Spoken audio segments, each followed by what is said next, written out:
I am beautiful inside and out, delivered to me by Grow Coffee. Right then, tell me how you do it. That's why I had last week's short cake. Aye. Mine just like, and Alex cake. Right, you're back. I was actually thinking that in my... An Empire biscuit, sorry it's not. So before we go into anything else, right, so what? It'll probably all 40 bits, man, but it doesn't matter, it's still worth a go. Yeah. Phenomenal. Absolutely phenomenal. When's the last time I ran down a hill? That's it.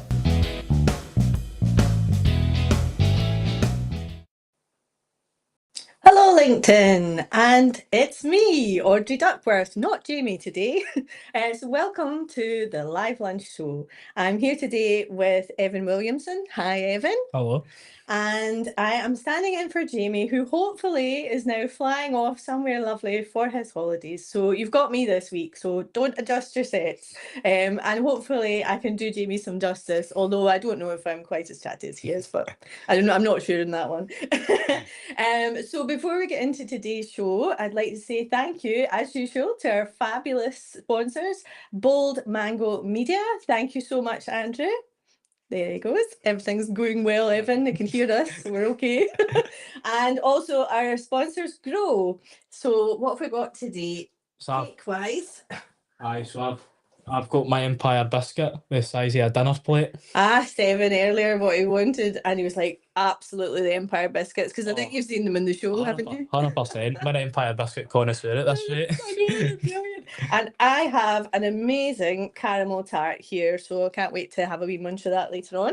And to drink, I have a nice, healthy strawberry matcha. And I think you just copied me, I didn't just you? copied you. If you got one the same. Aye.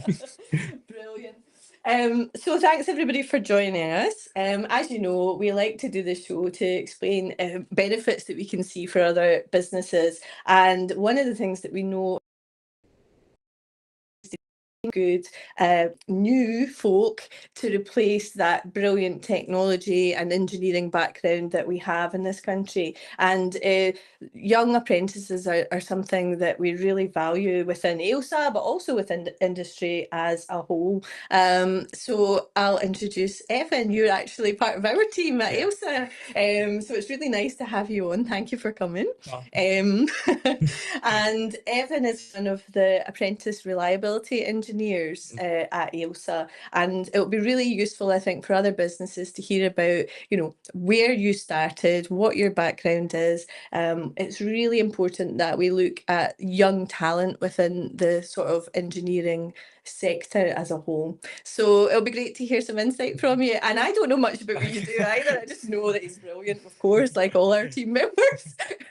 But it'll be exciting to hear. So first of all, how did you get into it, Evan? I had a wee bit of a weirder entry to most of the team. So just going into my background quickly, I was more of a live in the moment type of guy at school. I think that's a problem with a lot of urban teenagers Yes. that I've seen anyway, where they go to school and once you reach third year, it's just how much can I wind people up basically, and I fell into that category. Yeah. So when it was time to grow up and put the big boy trousers on, I didn't know where to go, and it was Willie, Jamie's dad, mentioned to me that Jamie was looking for an apprentice, and I was like, well, can I put my name in for it? And he was like, aye. So Jamie came and met me, and we had a talk about the business and everything, what the business does. Mm-hmm. And from then on, I just thought it was really, really cool, and I thought it's something I could really get behind. Oh, and you've done so well already. I mean, Yeah. we'll go into that later, but you know, it's amazing. And as you say, it's really hard to know what to do when you're at school. You're not sure what your future's got for you, and you don't know what paths are available either. And a lot of times, kind of engineering jobs as well, you think, oh gosh, that's really for the super smart folk out there. And of course it is. 100%. But I mean, I was always one. I don't like to big myself up, but I never really thought myself was super smart. I never really thought of myself like that at all. So it was when you're at school, sorry, and you heard about iMechE and like the engineering STEM and all that. Mhm. I just never really got behind it 'cause I'm like, well, I'm rubbish at physics. I can't do math. I was like, well, it'd be a bit of a waste of time, to be honest with you. Mhm. But it's completely different to when you actually get hands on to Yeah. engineering. I think that's so important as well. I mean, I'm kind of like that myself. I have a little bit of engineering background when I was running a landfill, and I had no clue what I was doing. But a lot of those skills are so teachable, and it's actually more about the experience of having that problem-solving mind, having the right attitude, which you definitely do. So that makes a big difference. Yeah. And you can be the smartest person ever, but actually applying that in the real world can often be quite difficult. But also vice versa, when you're not like academic, you might be thinking, oh, I can't really do that, but you're really practical. So it's fantastic to hear that. So I was never really academic at school, so obviously that's the other one when you talk about engineering.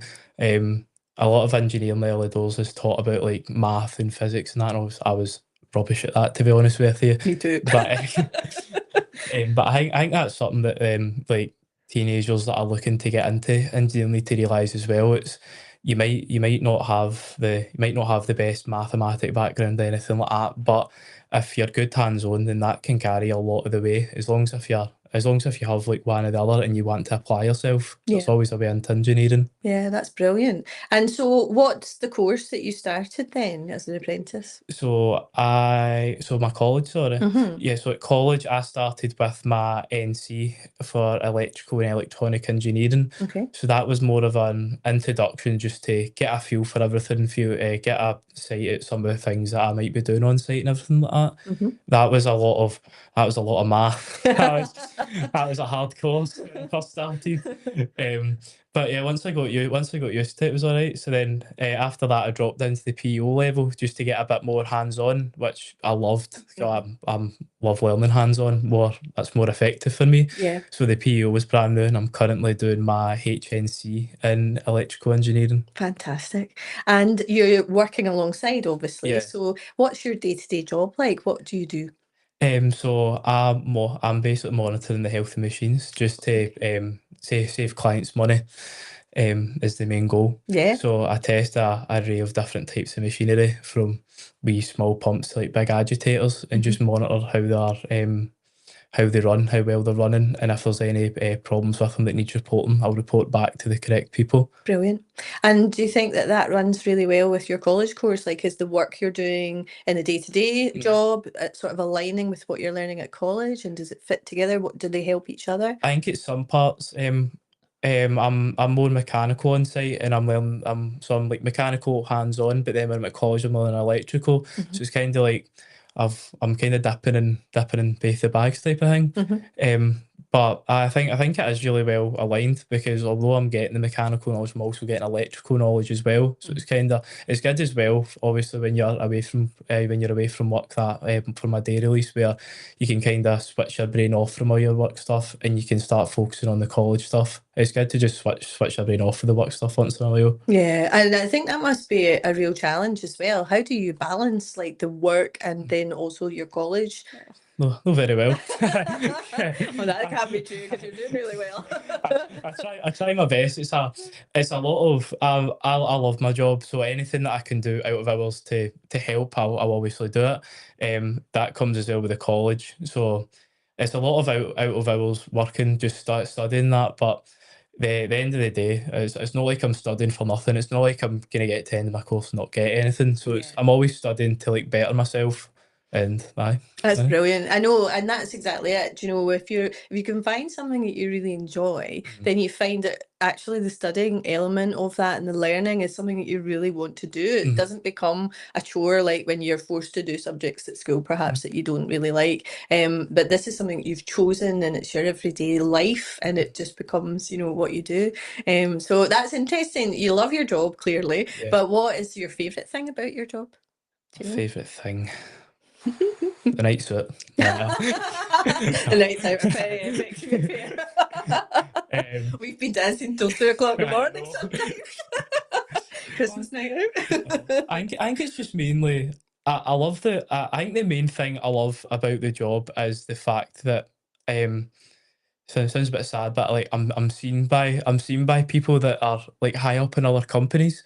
So it's one of the sites I'm on. I work quite closely with high up people in there, and they listen to my opinion, they respect it, Good. and going by the number so far, it's makes time right. So it's building a relationship with people that like you would never normally cross paths with. I love that. That's brilliant. I know it must be a really interesting aspect of your job. I mean, that's what I like about my job as well. It's like meeting new people, and it's really nice that they give you that respect too. But also, you're doing an amazing job in what you are. And what are you thinking then about the future? The future. How do you see your future? I haven't even planned out what I'm doing tomorrow. um, I'd love to bounce about different sites in like the next 5 year and get more of a ad hoc aspect to my job where it's something completely new every day. I want to challenge myself as much as I can, to be honest with you, and I think that would be a really good next step. Either that or getting a lot more involved in the electrical side of Ailsa, I think would be really good for me. Yeah. I'm open to doing anything, to be honest with you. Yeah. There's so many things you can do within, engineering in itself, within reliability engineering, all these sort of things. And you are making a difference every day, which is really important to our values as a company, I know, but it is, I think for me as well, when I was thinking about like wee jobs that I'd be doing, it's that almost like if you solve a problem that day, you get an instant result and you're like, I did that today. That really annoyed me this morning that I didn't know what was going wrong and I managed to fix it. And it's really nice to get that sort of validation, and that seems to happen a lot in your role anyway, but it's really good to hear too. And then obviously you must be doing a good job because Apprentice of the Year, Ayrshire Chamber Business Awards. We were so proud of you. Thank you. What was it like? Oh, it was mental. It was even from getting my name put into like just putting into the mix of it, because Alana was meant to tell me first, but she was messing about, so I got the email first. So she wasn't quite happy with that. I know. I was just getting put my name in that, just get my name put in the mix, and then you find out you're down to the final four.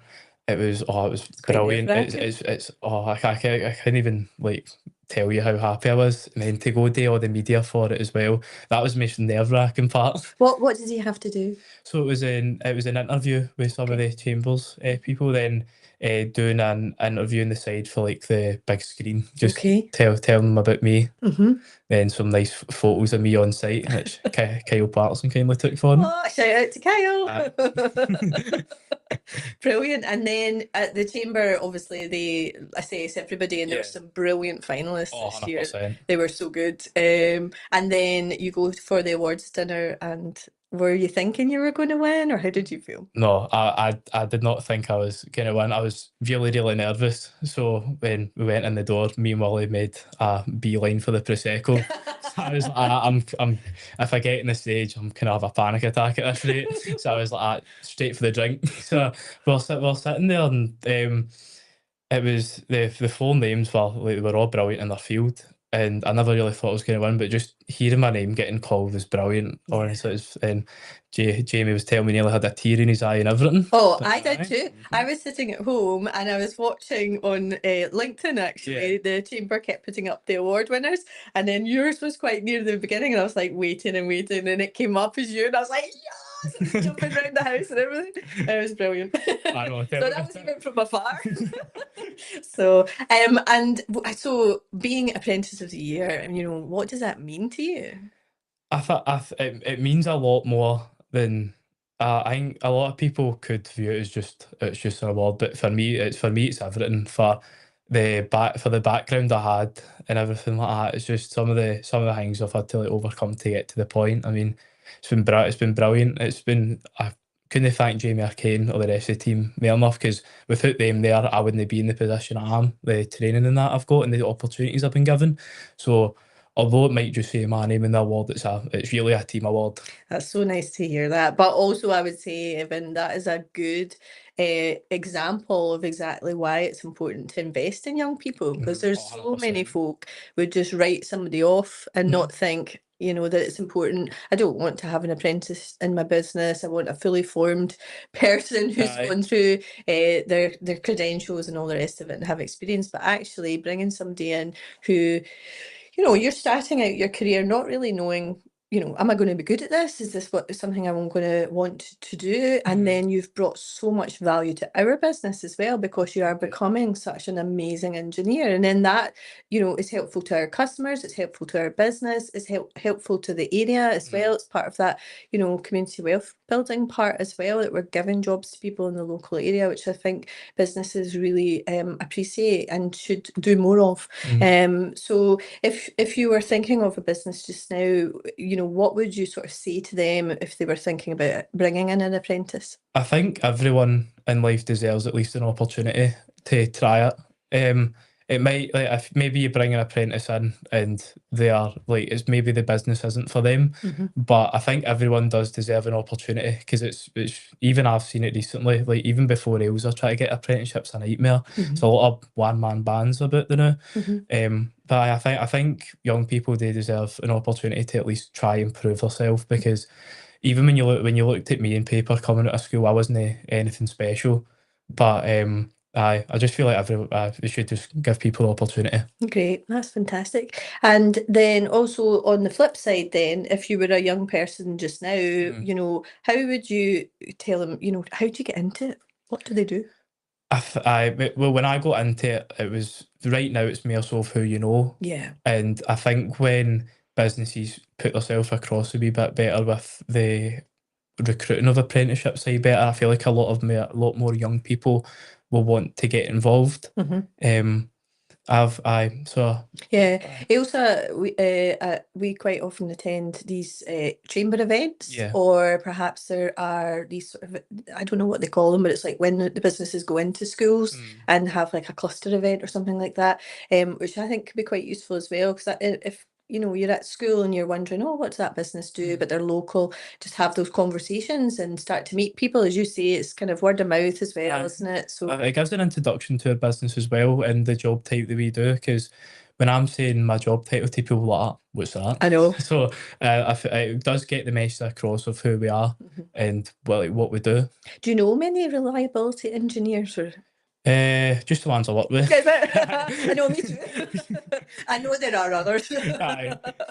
But I just wondered. And what about the other folk that are on your course as well? Like, what kind of roles are they in? Are they working, or are they? Yeah, so they are mostly full-time electrical engineers on my course. So they've got a lot better knowledge than me. So it's good as well with the college to just pick wee bits of information off of everyone just to help to be like, oh, what did you do yesterday? And like just get an explanation of like this does this type of thing. Yeah, absolutely. And also, I think it's really important that you're bringing like new concepts into business as well. Because quite often, if you've got an established workforce that you've had for a long time, they will try and keep up to date with everything that's going on in new technology. But also, I think it's good to have a balance of different ages and experience throughout your business, because it gives it a much better sort of holistic approach to problems. Quite often in the past, I've seen business where perhaps younger people are not listened to as much and respected, and I'm really pleased to hear that Aye. you are in your role with other companies, but quite often that is not the case. And oh well, what do they know, they're only young, blah blah blah. But actually you've got a lot to bring in terms of new ways of looking at things. Your knowledge might be more up to date than somebody that did their engineering degree like a long time ago or whatever. So that's really important as well. Yeah. Oh, brilliant, fantastic. Is there anything else that you'd like to talk about? Anything you think that is good about the engineering world? Don't know, you've put me in the spot now. Sorry. You said I would do that. Oh no, I just like to thank the team and everyone that supported me to get me into such a good position in my life. I know. We're all delighted as well. That's the other thing. And I think that's one of the really good things about having apprentices in your business, and you can see them growing up through their job role as well, and you can see where you start and where you're coming to, and then where you're going to go. You can see where I've started since Jamie used that photo. I know. I to market the thing. What age is Evan in that picture? Honestly, Jamie, you need a new photo of me. I'm sick to tired of that photo getting used. Brilliant. Well, listen, thanks very much. It's been great having you on your show. Thank you for having me on. And we will look forward to what you've got in the future. Thank you.